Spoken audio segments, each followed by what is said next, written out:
malvarrosura, petirrosa de Castí, prenda shinishima huashka, shano jurashka, huia María Tomasita, huia María Tomasita, ishanu batishandai, hamba kitumbi. Love. Love is amazing. It brings butterflies to your stomach. It makes your heart pound like crazy. It can even make you faint. But my great-grandfathers and great-grandmothers, the Aztec people, oh, they knew love was much more than butterflies and fainting.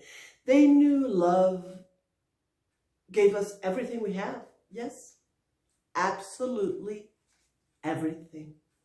And the story goes like this. Quetzalcoatl, the most important god for Mexico, he is the one that made humans.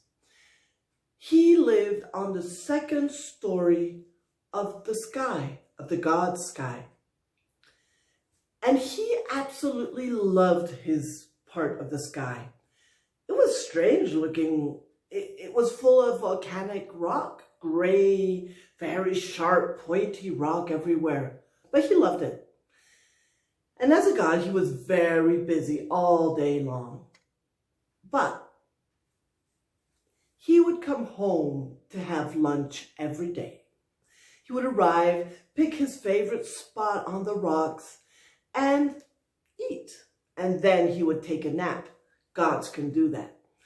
But before taking the nap, he would give himself pleasure so he could sleep better. He would give himself pleasure with his hand. And one day, from that hand, fell 2 drops of his white essence onto the gray rock. And the gray rock immediately started to quiver. And from the rock came 2 wings, very thin gray wings, and in the middle a little body, a furry body with a snout, with ears, with beady eyes. And that body and those wings started to fly. They went one way and the other.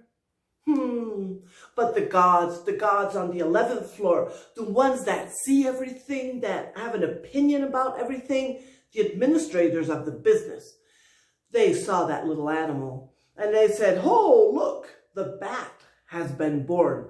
Murciélago, come here, we will give you a task. And Murciélaguito started to go up, up, up, arriba, pa arriba, pa arriba. And then the gods told him what he had to do. And Murciélago decided to do it right away. So he came down, down, down to the 5th floor of the sky. Llegó al Tlalocan. That was the place of Tlaloc, the god of water, the place of water. So he flew in. It was so beautiful. It was all green everywhere. On this side was the cornfield. On this other side, all the fruit trees. Over there, a valley. So he went to the valley. And there she was, the one he was looking for. There was Xochiquetzal. Malvarrosura, petirrosa de Castí, prenda shinishima huashka. Yes, Xochiquetzal, the goddess of love. Oh, there she was with her long, black, shiny hair, her perfect brown body, her huge eyes, and she was doing her thing. She was singing and dancing, and she wasn't alone, no. She was surrounded by musicians and by poets, and she was in the river, and the bat decided to wait for her. He went to the only tree on the valley. And there on that big tree, he landed on a little branch, not too high up, and grabbed on with his little feet, and then he fell head down, grabbing onto the branch, of course. And then he wrapped himself up with his gray wings so nobody could see him. And there he waited. And meanwhile, Xochiquetzal was doing her thing, singing and dancing. And then, oh, she got lazy. So she decided to take a nap. And she went under the tree to the delicious shade. But, oh, she was still hot. So she took all her clothes off and laid down on the soft ground. And right above her was the bat. He opened his eyes and he saw the beauty of that body. He knew it was his moment. He let go from the branch and came down very gently and bit Xochiquetzal right in between her legs. Not too hard. And then he picked up the 9 drops of blood and spread them on the grass. And when those drops touched the grass, flowers were born. Yes, the orange cempasúchil, the white floripondio, the bugambilias, purple, pink.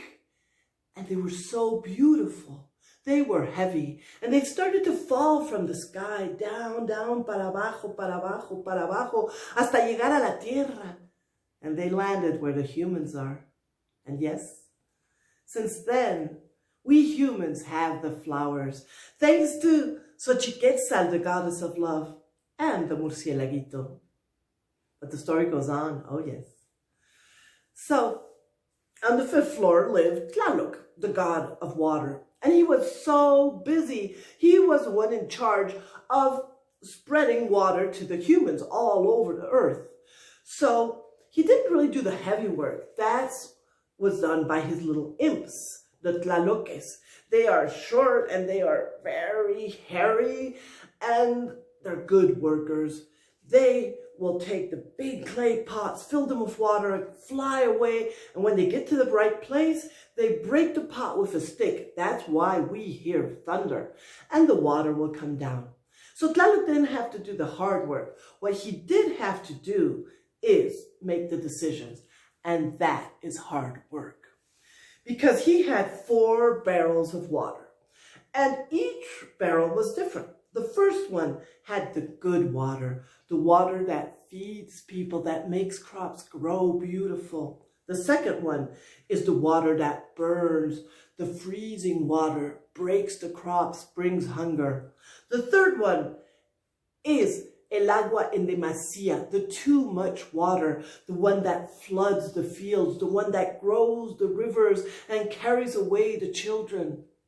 And the fourth one is the no water, the water that lacks, the water that cracks the ground and shrivels the crops and brings death to the people. So Tlaloc is making his decisions all day long and giving orders. He's always very busy. And meanwhile, his wife, Xochiquetzal, well, she does her thing. She sings, she dances, she bathes, she sleeps, she eats, she bathes, she eats, she sings, she dances, she makes poetry. And she was so bored. So one morning she was in a terrible mood. She decided to go explore. And suddenly she saw a spot on the sky on the 5th level with a lot of clouds. So she pushed the clouds aside and she looked down. And down on the 4th level of the sky was a very interesting looking male. He was different. He was sort of short. He had a belly. He was funny looking, but interesting. It was Piltzintecutli, the child god. So Xochiquetzal called out, "Hey, down there, ¿quién anda ahí?" And Piltzintecutli looked up and saw that beauty. And he said, "Hey there, ¿quién está por ahí?" And they started to talk. Oh, and they laughed and they chatted. And then Piltzintecutli started getting a sore neck and said, "Hey, woman, why don't you come down?" And so Xochiquetzal really thought about it 2 seconds. And she went down. And they started to walk. He showed her the sights. And they talked and they laughed and they ate a bit and had a little drink of water. And then they walked some more. And they were hot. And they were standing in front of a cave with really nice, soft sand in it. And they went in and they talked and they laughed and they were silent. And 9 months later, Xochiquetzal gave birth to a strange-looking baby, Nanahuatzin.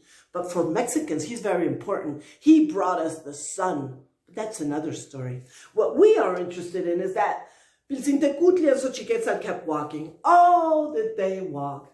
They walked and they laughed and they talked and they ate and they went into the cave.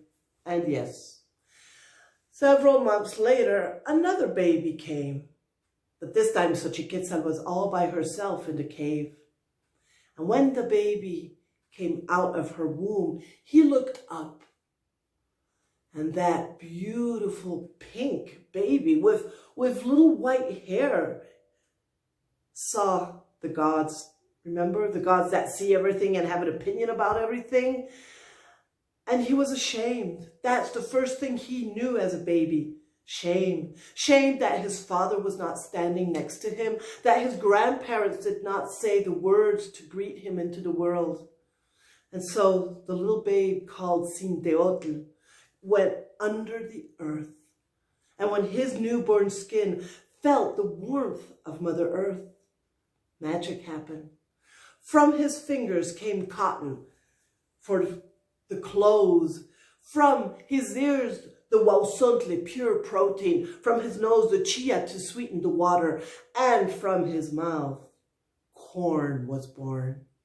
So yes, Malva Rosura, Petit Rosa de Castille, Brenda Shinishima Huashka Shano Jurashka. Thanks to Xochiquetzal, the goddess of love, to Sinteotl, to Piltzintecutli, we have clothes and food. But the story goes on. Oh yes. One day, Tezcatlipoca. Oh, he's an important god. He's the strongest, the biggest, dark. And his main attribute is that he has a mirror. And that is how he defeats his enemies. Oh yes, he puts the mirror in front of them and they see their own image. He always gets what he wants. So he was the compadre of Tlaloc. Compadre means more than a friend. It's almost part of your family. And he hadn't seen Tlaloc, the god of water, for a long time. So he went to the 5th floor of the sky to visit his compadre. And Tlaloc was so happy to see Tezcatlipoca, and they embraced. And Tlaloc said, "Come in, I'll show you my sky." And he showed him the fields, the trees. He showed the barrels, and they had this long conversation about responsibility and making the right choice. And then he said, "Hey, come meet the missus." And they went into the valley. And Tezcatlipoca saw Xochiquetzal with her long, black, shiny hair, her perfect brown body, her big eyes, that scent, that smell of a female. And they said hello, and, they had lunch and had a good time. Tezcatlipoca left. Oh, but that night he came back. He wanted Xochiquetzal for himself. Some people say that he grabbed her, banged her on the head, tied her up, and took her like a sack. Others say that, habló como todo un hombre, te vas conmigo, mujer. He told that woman to go with him, and she complied. Others say that they actually talked, and she decided to leave with him.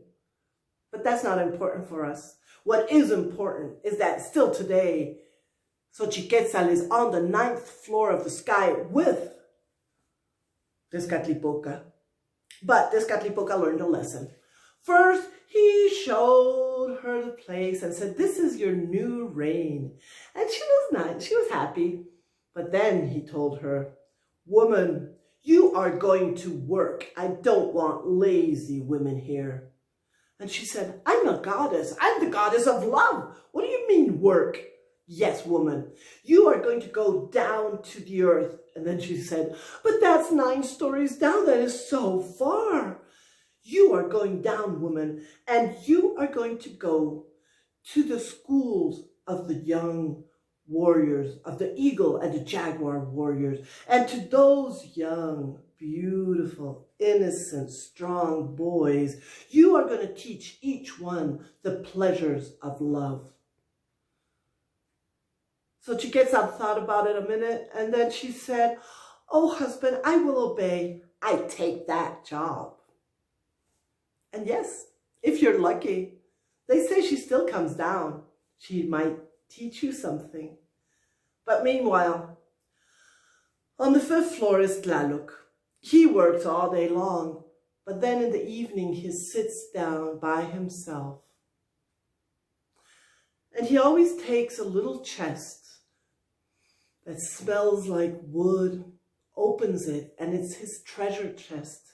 And he looks at his little things that he has picked up during his life, but he will always grab the same thing, a beautiful brown, shiny cacao seed. And when he has that seed in his hand, he can feel the touch on his skin of Xochiquetzal, his woman. He can hear her laughing. He can smell that scent that drove him mad.